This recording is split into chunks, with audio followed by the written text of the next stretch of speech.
শেখ সাদি ও তার জীবন ও সাহিত্য।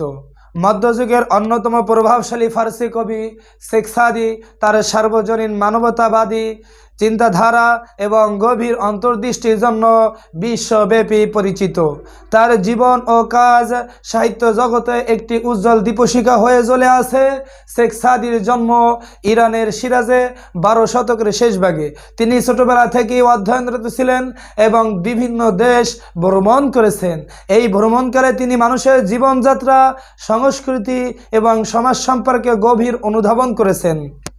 তার এই অভিজ্ঞতাগুলো পরবর্তীতে তার সাহিত্য কর্মে প্রতিফলিত হয়েছে। শেখ সাদির দুটি প্রধান গ্রন্থ হলো গুলিস্তা ও বুস্তা। গুলিস্তা বা ফুলবাগান নামক গ্রন্থটিতে তিনি মানুষের চরিত্র, সামাজিক সম্পর্ক এবং নৈতিক মূল্যবোধ সম্পর্কে আলোচনা করেছেন। অন্যদিকে বুস্তা বা ফলবাগান নামক গ্রন্থটিতে তিনি ধর্মীয় শিক্ষা, নৈতিকতা এবং জীবনের বিভিন্ন দিক নিয়ে আলোচনা করেছেন। শেখ সাদির সাহিত্যের সবচেয়ে বড় বৈশিষ্ট্য হলো তার সরলতা এবং সার্বজনীনতা।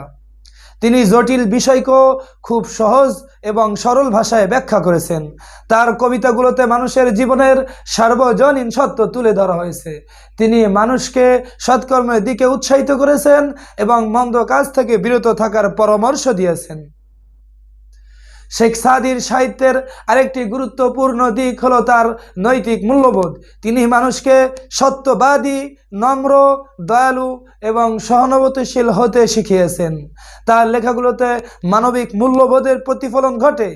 শেখ সাদির সাহিত্য শুধুমাত্র মুসলিম বিশ্বই নয়, বিশ্বের বিভিন্ন দেশে জনপ্রিয়। তার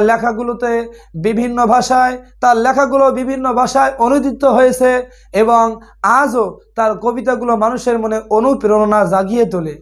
শেখ সাদি একজন মহান কবি এবং চিন্তাবিদ ছিলেন। তার সাহিত্যকর্ম মানব জাতির জন্য একটি অমূল্য সম্পদ।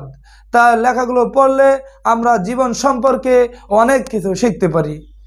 শেষ কথা, শেখ সাদি সাহিত্য শুধুমাত্র একটি সাহিত্যকর্মই নয়, এটি জীবনের একটি দর্শন। তার লেখাগুলো পড়লে আমরা নিজেদেরকে আরও ভালো মানুষ হিসেবে গড়ে তুলতে পারি। ভিডিওটি দেখার জন্য আপনাকে অসংখ্য ধন্যবাদ।